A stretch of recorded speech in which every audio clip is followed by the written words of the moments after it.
안녕하세요. 오늘도 사연살롱을 찾아주셔서 감사합니다. 올해로 30대 중반이 된 아직은 신혼의 재미에 푹 빠져 지내고 있는 여자입니다.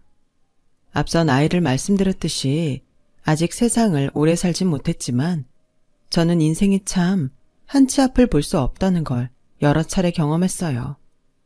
얼마 전에도 그런 경험을 하게 되면서 한동안 잊었다고 생각한 그 일이 떠올랐고 뜻밖의 복수까지 하게 된 저의 이야기를 한번 들려드리고 싶어요. 저는 어릴 때부터 풍족한 집에서 부족함이라고는 하나 없이 그야말로 공주대접만 받으며 살았어요.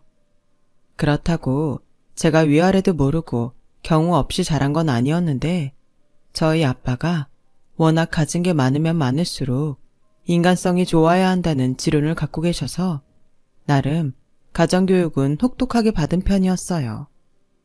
하지만 딸이 귀한 집에 하나밖에 없는 딸이었기에 사랑도 참 많이 주셨는데요. 애석하게도 절 낳아주신 엄마는 제가 중학교 때 교통사고로 세상을 떠나고 마셨어요. 그래서 혼자 사업하랴 절 돌보랴 저희 아빠가 정말 고생을 많이 했는데 제가 대학을 가고 연애를 하면서 아빠도 참 많이 외로웠겠구나 하는 생각을 하게 됐고 그래서 한 번은 조심스럽게 아빠에게 재혼에 대한 이야기를 꺼내봤는데요. 뭐? 이 나이에 무슨 너 연애한다고 나까지 보내려고 하냐? 아니, 벌써 아빠 혼자 지낸 지 너무 오래됐잖아. 아빠가 왜 혼자야? 너랑 같이 보냈잖아. 너야말로 내 청춘을 다 바쳐 키웠는데. 그니까 이제라도 아빠 인생 살라고 아빠도 연애해. 그리고 뭐 좋으신 분 있으면 결혼도 하고. 됐어. 왜? 지금 만나는 애랑 결혼하고 싶냐? 그래서 혼자 있는 아빠가 신경 쓰여? 누가 그렇대? 그냥 아빠 혼자 늙는 게 짠해서 그렇지. 짠하긴 아빠는 아빠가 알아서 해. 그러니까 신경 쓰지 말고 너나 잘하세요. 생각해보면 아빠는 늘 그런 식이었어요. 언제나 자기가 다 알아서 한다고 신경 쓰지 말라고 했는데 막상 어른이 되니 아빠의 그 말이 그렇게 짠할 수가 없더라고요. 아빠도 사람이고 남자인데 어떻게 맨날 혼자가 괜찮을 수 있었겠어요. 하지만 철모르던 저는 아빠의 그 말을 정말 고지고대로 들었는데 크고 나서 철이 들었는지 아빠의 그 말이 나중엔 속상했죠. 하지만 어릴 땐 철이 없어도 한참 없었어요.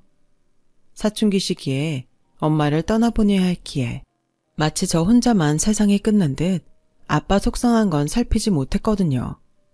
그리고 서툰 아빠의 노력에도 못난 소리를 많이 했는데 지금도 아빠가 처음 싸준 소풍김밥을 잊을 수가 없어요.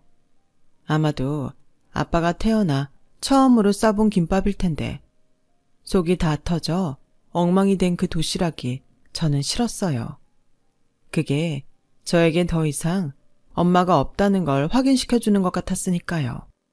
하지만 그즈음 제가 선을 넘도록 버릇없이 굴어도 아빠는 화를 내거나 절 혼내지 않으셨어요.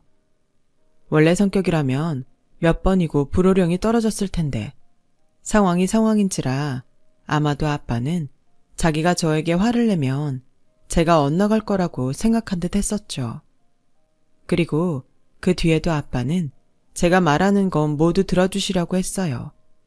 아무리 바빠도 시간을 내셨고 비싼 물건을 갖고 싶어 하면 그걸 아무 말 없이 사주셨는데 그것도 제가 엄마가 없어 주눅이 들까봐 그렇게 해주신 것 같아요. 그렇다 보니 어쩌면 세상 무서운 줄 모르고 온실 속 화초처럼 자랐는데 그런 저도 대학교 3학년이 되면서 대학원에 갈지 아니면 취업을 할지에 대한 고민을 하게 됐는데 아빠가 먼저 저에게 생각지 않았던 제안을 하셨어요. 우정아, 아빠도 고민을 많이 해봤는데 너 1년 뒤에 졸업하면 유학 가지 않을래? 아빠는 네가 좀 더 넓은 곳에서 더 많은 경험을 하고 돌아오는 것도 나쁘지 않을 것 같거든. 유학? 난 한 번도 생각 안 해봤는데. 아직 1년 시간 남았잖아. 그동안 생각해보면 되지. 그건 그렇지만 그럼 아빠는 나 없는 동안 혼자 지내야 하잖아. 그게 뭐 어째서? 연애도 싫다고 하고 재혼도 싫다고 하니까 아무래도 난 아빠가 혼자 있으면 마음이 쓰이지. 두가 보면 대단한 효녀인 줄 알겠네. 아빠가 누누이 말하지만 나는 내가 알아서 한다. 그러니까 알았어. 나나 잘할게. 됐지? 저는 그렇게 생각지도 않은 유학을 준비하게 됐어요. 아빠 말을 듣고 생각하니 다른 나라에 가서 공부를 하는 것도 저에겐 좋은 기회가 될 것 같았거든요. 하지만 그런 저에게도 한 가지 걸리는 것이 있었는데요. 제가 당시에 1년 6개월 정도 만난 같은 학년 남자친구 때문이었어요. 남자친구는 학년은 저랑 같았지만 군 제대 후 복학을 한 복학생으로 저보다는 2살이 많았는데 한참 서로 애틋하고 좋게 지내는 중이라 제가 멀리 타국에 간다는 게 마음에 걸렸죠. 그래서 고민해봤냐고 물어보는 아빠에게 남자친구랑 헤어질 수 없어서 그냥 유학을 가지 않겠다고 말을 했더니 제 말이 황당했는지 아빠는 저를 그저 쳐다만 보셨고 이내 제가 먼저 입을 열기 시작하자 제 말 한마디 한마디에 어이없다는 얼굴을 하셨어요. 왜 자꾸 그런 얼굴을 해? 나는 진짜 심각하게 고민한 거야. 아니, 얼마나 대단한 남자친구길래 유학까지 포기해? 네 인생이 걸린 일인데. 그야 그렇지만 내 남자친구 좀 멋있거든. 여자들한테도 인기 많아. 얼씨구? 그래서 뭐? 남자친구 두고 유학 가면 누가 홀랑 채갈까봐 불안해서 안 간다는 거야? 아이고, 누가 보면 둘이 결혼할 사이인 줄 알겠네. 맞아. 나는 내 남자친구랑 결혼할 거야. 그래서 그냥 한국에 남을래. 대학원 가서 공부 좀 더 하고 아빠 회사에서 아빠랑 같이 일하면 어떨까 생각하고 있어. 아주 혼자 김칫국을 사발로 마시네. 우리 회사는 낙하산 금지다. 철저하게 능력 보고 채용해. 치, 내가 잘하면 되잖아. 됐고 그 남자친구 집에 한번 데리고 와봐. 세상에 결혼까지 한다는데 아빠도 한번 봐야 하는 거 아니야?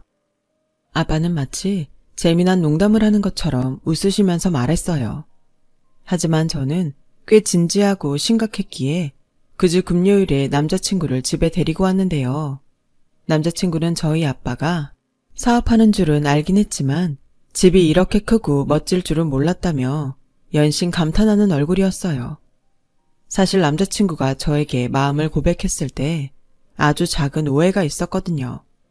그때 워낙 저희 집 배경을 보고 접근하는 선배 동기 후배들이 많았는데 거의 다 저랑 사귀면서 저희 아빠 회사를 보험처럼 생각하는 사람들이었어요. 자기들이 취업해보다 되지 않으면 연인인 제가 저희 아빠 회사에 자기들을 꽂아줄 수 있다고 생각한 거였죠.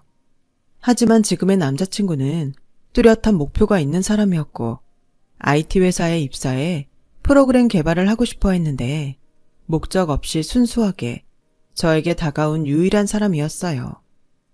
그리고 사람들은 저에게 다 가졌다고 부러워했지만 남자친구는 엄마가 없어 많이 힘들었겠다며 저를 위로해줬죠. 그런 마음이 너무나도 따뜻해 나중엔 제가 남자친구를 더 많이 좋아하게 됐어요. 어서 오게. 우정이한테 자네 얘기 많이 들었어. 듣던 대로 얼굴이 미남이네. 여자들한테 인기 많겠어. 아닙니다. 저 인기 없어요. 저는 오로지 우정이밖에 모릅니다. 그래, 나이가 우리 우정이보다 2살 많다고? 자네는 대학 졸업하면 뭘 할 생각인가? 아빠, 여기 면접 보는 데 아닌데 왜 사람을 오자마자 불편하게 하실까? 아, 그랬나? 미안. 워낙 면접을 많이 봐서. 그래, 밥은 먹었어? 우리 뭐라도 시켜 먹을까? 그렇게 어색하지만 나름 좋은 의미에서 밥도 함께 먹고 서로에 대한 이야기도 충분히 나눴어요. 그리고 남자친구는 저에게 말했듯 자기 목표에 대한 이야기도 저희 아빠에게 했는데 슬쩍 아빠의 표정을 살피니 아빠도 남자친구를 꽤 마음에 들어하는 눈치였죠. 합격이었어요. 그리고 아빠는 잠시 뜸을 들이더니 남자친구에게 저와 함께 유학을 가면 어떻겠냐고 또 생각지도 못한 제안을 하셨는데 순간 남자친구 얼굴이 당황한 듯 굳어버렸어요. 저희 집이 그 정도 형편은 안 돼서요. 우정이한테 듣긴 했는데 저도 우정이는 유학 가는 것이 더 좋겠다고 생각합니다. 그래, 우리 딸은 자네를 누가 채갈까봐 불안해서 유학을 못 가겠대. 아빠, 왜 내가 없는 말 했냐? 그래서 내가 미래의 사위라고 생각하고 투자하는 거야. 자네 유학 자금도 내가 낼 테니 부모님이랑 상의하고 나한테 답을 주겠나? 네? 그게 무슨... 우정이도 우정이지만 자네한테도 유학은 좋은 경험이 될 거야.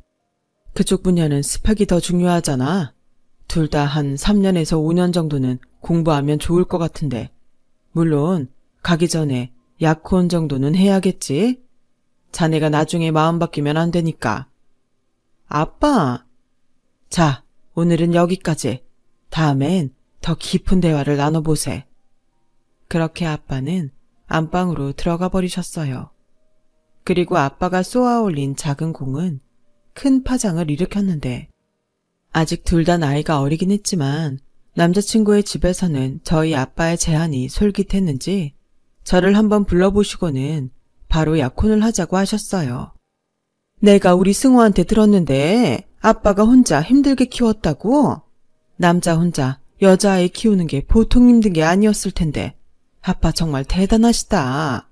그러면서도 훌륭하게 회사까지 잘 운영하시고 이렇게 우리 아들한테도 기회를 주시다니 내가 정말 몸둘 바를 모르겠어. 정말 고마워. 사실 우리 집이 조금만 더 형편이 좋았다면 하는 생각을 늘 했거든. 내 아들이긴 하지만 제가 머리가 좋아. 내가 뒷받침만 제대로 해줄 수 있으면 뭐라도 될 인물인데. 네, 알아요. 그래서 저희 아빠도 오빠한테 그런 제안을 하셨을 거예요. 저희 아빠가 능력 있는 사람 좋아하시거든요. 저도 오빠랑 같이 유학 가면 안심되고 서로 좋을 것 같아요. 그래, 그러니까 졸업하면 아버님이 말씀하신 대로 바로 약혼해라. 나는 대환영이야. 우정이 같은 며느리가 생긴다니 경사지? 경사고 말고. 남자친구의 어머니는 저를 정말 반겨주셨어요.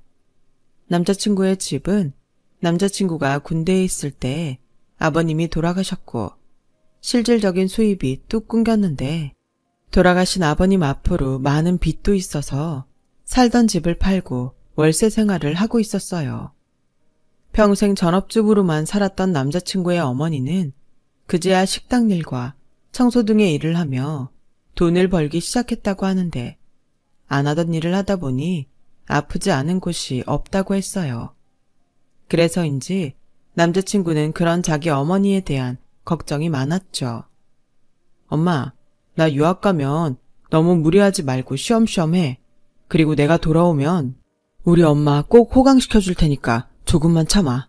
알았지? 그래, 우리 아들밖에 없다.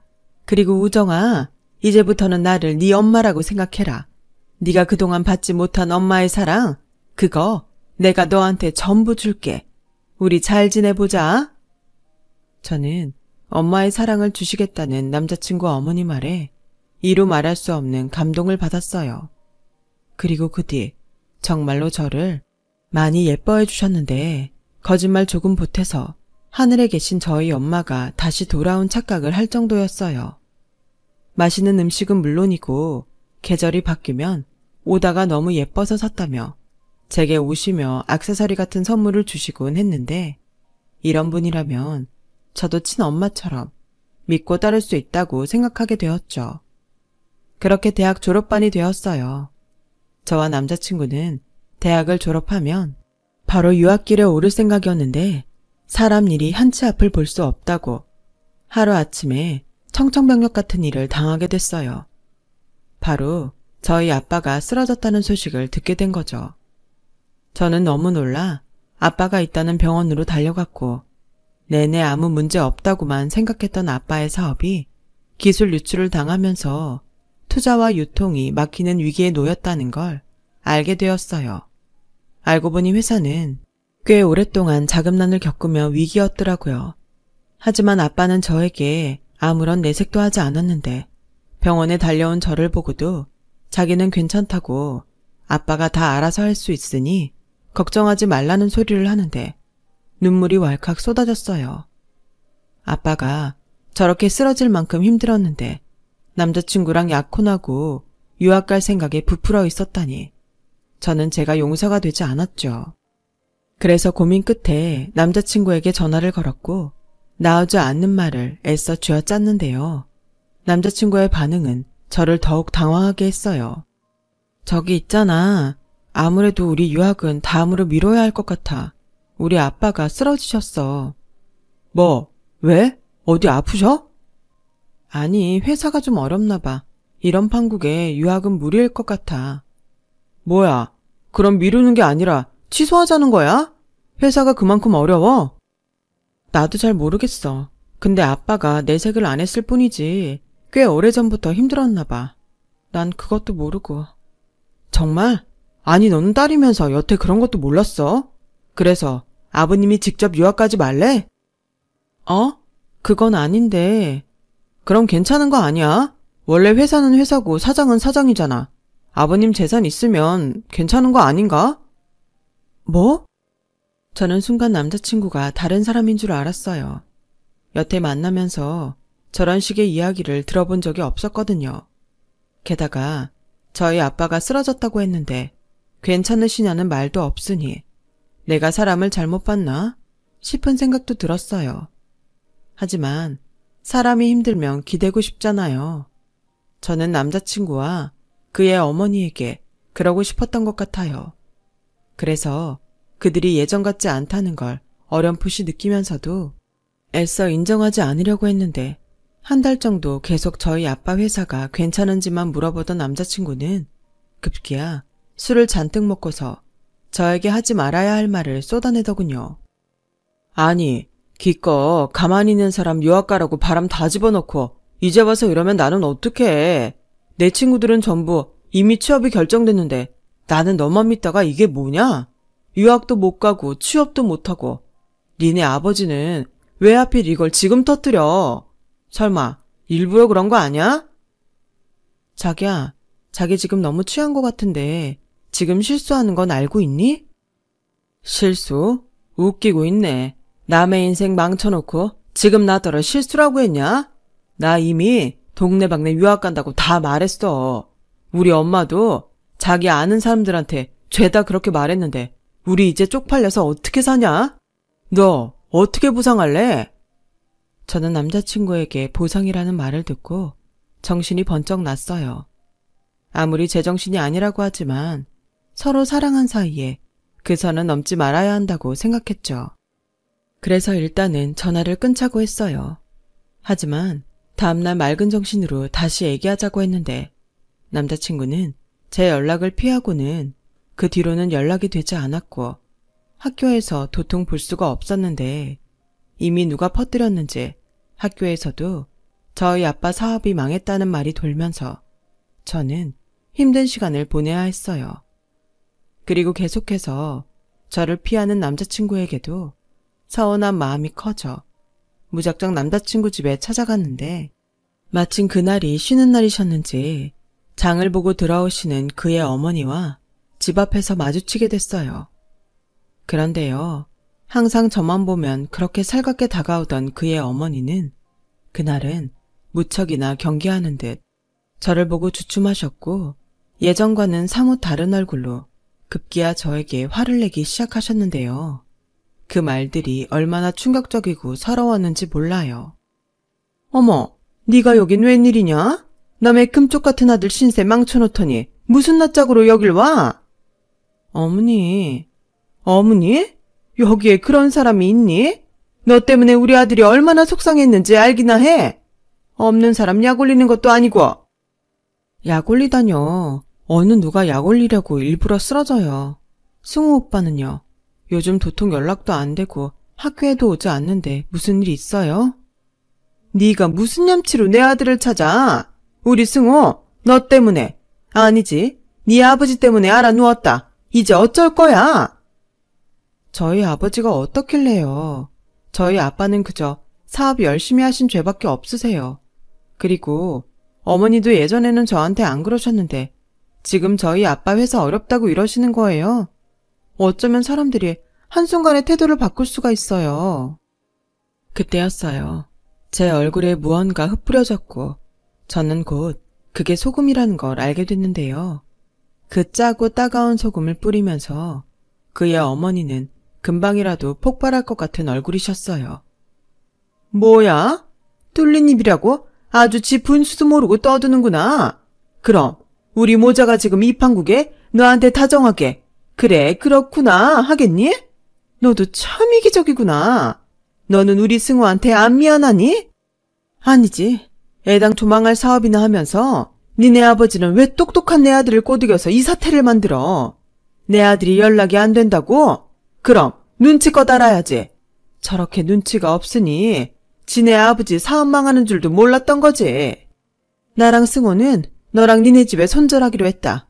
내가 마음 같아선 정신적인 피해보상 청구하고 싶은데 재수없는 니네 집이랑 더는 엮이기 싫어서 참는 줄이나 알아. 그렇게 말하고 그의 어머니는 자기 집 안으로 쏙 들어갔어요.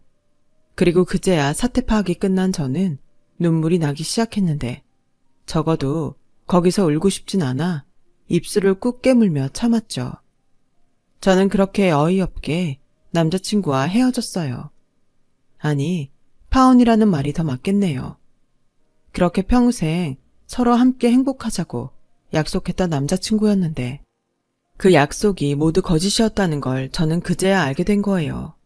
그리고 저는 다신 이런 일을 겪고 싶지 않기에 이제부터라도 강해져야겠다고 마음을 먹었고 그렇게 학교 졸업을 했어요. 다행히 아빠도 퇴원을 하셨고요. 하지만 아빠의 퇴원은 사실 시기상조였어요. 병원에서는 또 쓰러질 수 있다고 아빠의 퇴원을 말렸는데 회사가 위기에 처했는데 어떻게 자기가 병원에만 있을 수 있냐며 하도 고집을 부리셔서 제가 아빠와 함께 회사 일을 보는 것으로 아빠의 뜻을 따라주기로 했어요.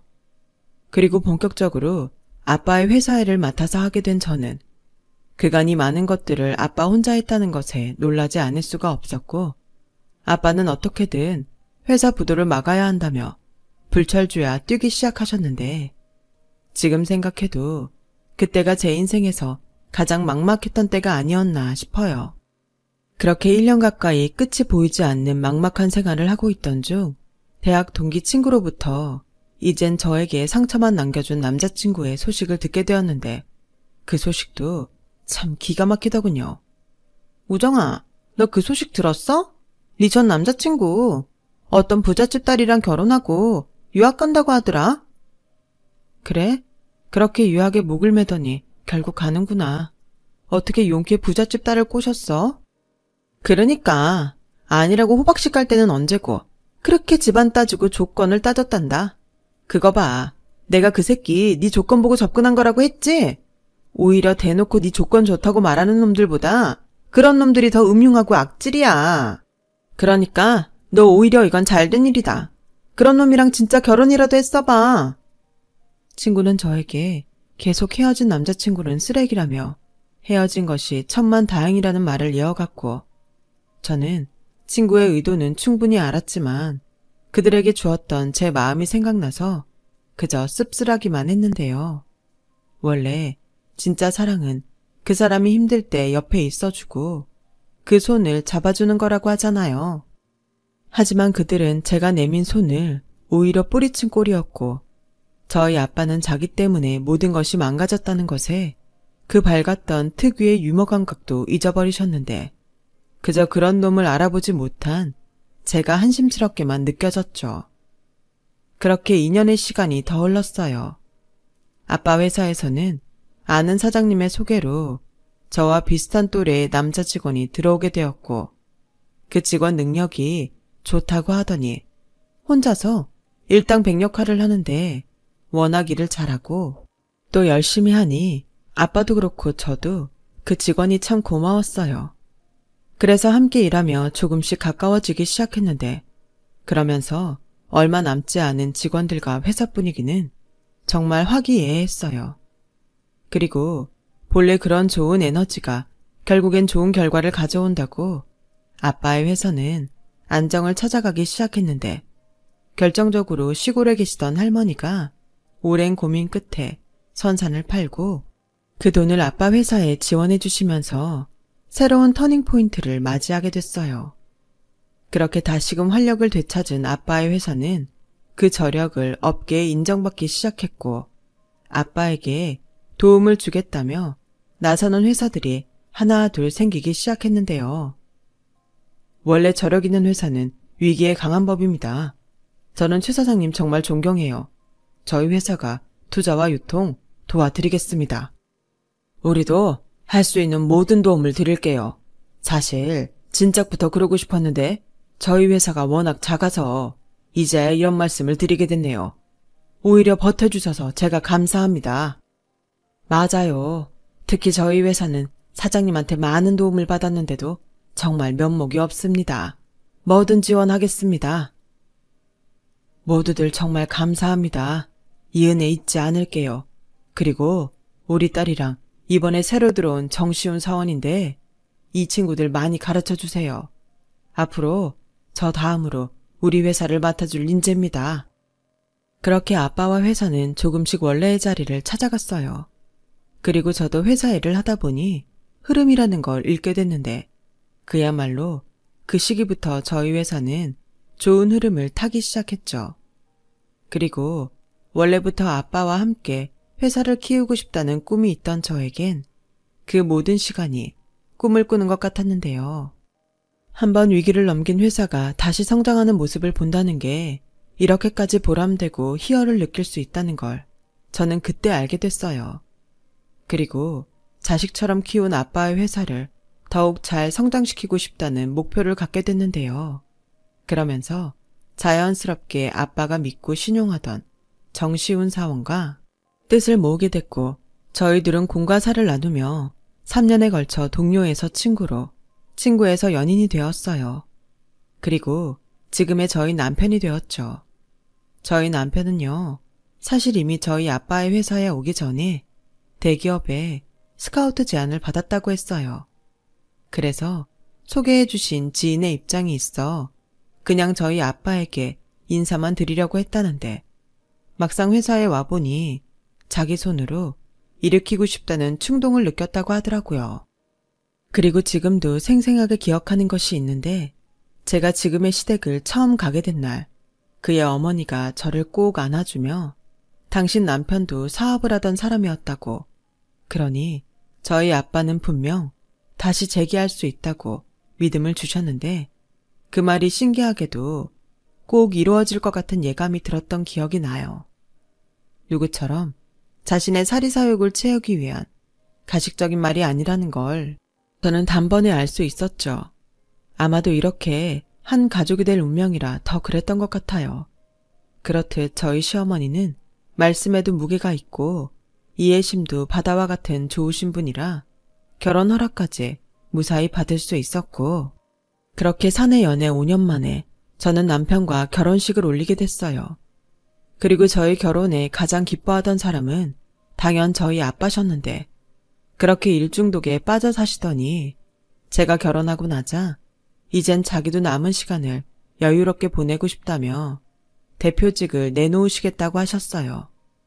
순간 저와 남편은 아빠의 갑작스러운 결정에 놀라지 않을 수 없었는데 아빠는 사실 아주 오래전부터 당신의 사업을 저에게 물려주고 싶었다고 했어요. 말로는 낙하산은 절대 안 된다고 했지만 당신이 만든 회사를 제가 이어가길 바라셨더라고요. 그렇기 때문에 그렇게 죽기 살기로 회사에만 매달렸다는 걸 저는 그날 처음으로 알게 됐어요. 그러면서 아빠는 이제는 저에게 함께 위기를 넘기고 노력할 파트너가 생겼으니 자기의 시대는 끝났다며 저에게 대표직을 물려주겠다고 했는데 남편이 저는 잘할 수 있을 거라며 기꺼이 서포트하겠다고 말해줘서 얼마나 고마웠는지 모릅니다. 그래서 아직까지도 대표라는 말이 어색하긴 하지만 아빠의 회사를 이어받아 운영하고 있고 그렇다 보니 정작 저희 집도 아빠의 집도 돌볼 겨를이 없게 되었는데 저희 집이야 남편이 워낙 꼼꼼하고 알아서 잘해줘서 걱정이 없었지만 아무래도 저희 아빠의 집은 상황이 많이 달랐어요. 원래 조금씩 살림 비슷한 건 하긴 했지만 여전히 뭔가 어설펐고 혼자 계시는데 빨래며 먹을 것 등이 걱정이었던 저는 회사 운영을 맡은 지 얼마 되지 않았을 때부터 아빠의 집에 주 3회에서 4회 정도 가정부를 불러 가사일을 맡겼는데요. 1년 정도 일을 잘 도와주셨던 아주머니가 아쉽게도 허리 디스크 수술을 받게 됐다며 일을 그만두시게 되어 새로운 분이 오시기로 했어요. 그런데 어쩐지 새로 오신 아주머니는 예전 아주머니와 다르게 반찬도 엉망이고 청소 상태도 엉망이었고 이대로는 안 되겠다 싶었던 저는 일부러 시간을 내서 아빠의 집을 찾아가게 됐어요. 아주머니를 직접 보고 한 번은 짚고 넘어가야겠다는 생각이 있었거든요. 게다가 저희 아빠는 아주머니가 청소하러 오시는 날이면 일부러 도서관이나 등산을 가시면서 배려한다고 집을 비워주시는데 제 생각엔 아빠의 그런 행동이 한편으로는 원인 제공을 한 것이 아닐까 하는 생각을 하게 된 저는 일부러 아빠한테도 말하지 않고 급습하듯 집으로 갔는데 하필 그곳에서 무슨 악연인지 전 남자친구의 어머니라는 여자를 보게 된 거 있죠. 시간도 많이 지났고 그동안 무슨 고생을 했는지 그때보다는 더 폭삭 늙은 모습이었는데 본판은 바뀌진 않았어요. 그래서 저는 그 사람을 단번에 알아볼 수 있었죠. 그에 반면 그 아주머니는 저를 알아보지 못하는 눈치였는데 그도 그럴 게 주방에서 혼자 몰래 라면에 소주를 마시고 있더라고요. 아, 따님이 오실 줄은 몰랐는데 안녕하세요. 이번에 여기 가사일 맡게 된 정금숙입니다. 잘 부탁드려요. 글쎄요. 저는 그럴 수 없을 것 같은데요. 지금 근무 시간에 술 드셨어요? 아, 이건 그러니까 그게요. 제가 정말 속상한 일이 있어서 딱 한 잔만 마셨어요. 일도 손에 안 잡히고 마음도 싱숭생숭하니까 술 기운이라도 있어야 할 것 같아서요. 죄송해요. 그런데 오늘이 처음이었어요. 지금 그게 말이 된다고 생각하세요? 저희 사람 아무나 채용하지 않습니다. 아니, 김 여사님이 그만두시면서 소개해 주신 분이라 철석같이 믿고 있었는데 세탁기 하다 하는 빨래도 엉망이고 반찬들은 왜 죄다 태우시죠? 저걸 사람이 먹을 수 있다고 생각하세요? 저는 한층 화가 난 목소리로 말했어요. 그러자 그 아주머니는 인상을 찌푸리며 혼잣말인지 저보고 들으라고 하는 말인지 모를 작은 소리를 냈는데 그 말이 더 기가 막혔어요. 아니, 정작 친애 아버지는 그냥 잘만 넘어가던데 저 딸은 뭐가 저렇게 깐깐해. 에이씨, 널널한 데 와서 땡 잡았다고 생각했는데 오늘 아주 날 잡았네. 지금 뭐라고 하셨어요? 왜? 저희 아버지가 아무 말 안 하시니 그냥 넘어갈 줄 알았어요? 어쩌면 돈 받고 일하면서 일을 이따위로 하세요? 저는 일부러 그 아주머니 앞으로 성큼 다가가며 그렇게 말했어요. 그러자 그런 제 얼굴을 뚫어져라 그 아주머니가 보셨는데 끝내 저를 알아보는 듯 얼굴이 달라지더군요. 너는 설마? 이제 알아보시겠어요? 저희 집 망했다고 제 얼굴에 소금 뿌리셨잖아요. 아니, 네가 어떻게 여기 있냐? 그럼 여기가 니네 집이야? 어머 세상에. 그럼 최 사장님이 니네 아버지? 아주머니는 순식간에 술이 깬 듯 놀라는 얼굴이었어요. 저와 남자친구가 정식 약혼 전에 그런 파국을 맞았으니 저희 아버지를 보지 못한 아주머니는 자기가 일하는 집 사장님의 딸이 저라는 걸 꿈에도 알지 못했고 덩달아 어디서 말을 듣기는 했는지 자기가 일하는 집 사장님이 자기 딸한테 회사를 넘겨줬다는 것까지 알고 있었는데 그게 저라는 사실에 자기도 모르게 놀라는 눈치였어요. 그럼 망했다던 니네 아버지가 사실은 망하지 않은 거야? 듣자 하니 여기 사장님 회사 엄청 잘 나간다고 하던데? 너 말해봐. 정말이니? 그게 이제 와서 뭐가 중요하죠? 됐고요. 당장 나가시고 내일부터는 오지 마세요. 뭐? 오지 말라고? 저기 얘. 그래도 우리가 예정이라는 게 있지 않니? 나도 너 그 일 있기 전까지는 진짜 딸처럼 생각했어. 우리 이렇게 다시 만난 것도 인연인데 나 좀 봐줘라. 내가 오죽하면 이 나이 먹고 남의 살림이나 하겠니? 그러게요. 아줌마 아들 부잣집에 장가가서 유학까지 다녀온 거 아니었어요? 그 아들이 효도한다고 하지 않았던가요? 그게 있잖니. 우리 아들 장가 못 갔어. 정말 치질이 복도 없는 게 결혼 전에 왜 오토바이를 탔는지 교통사고가 나서 지금 하반신 마비라 내가 아주 죽을 둥 살 둥 산다. 이왕 말이 나와서 하는 소린데 너 우리한테 돈 좀 빌려주면 안 되겠니? 월세 낼 때가 됐는데 돈이 없어. 내가 미쳤어요? 아줌마한테 돈을 주게? 게다가 이런 식으로 일하시면 이 일도 조만간 잘리실 것 같은데요. 됐고요.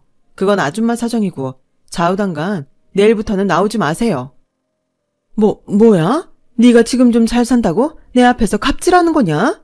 이런 싸가지 없는 년. 돈만 많으면 다야. 왜? 너한테는 그런 일 안 일어날 것 같니? 사람 일 장담하는 거 아니다? 네, 너무 잘 알죠.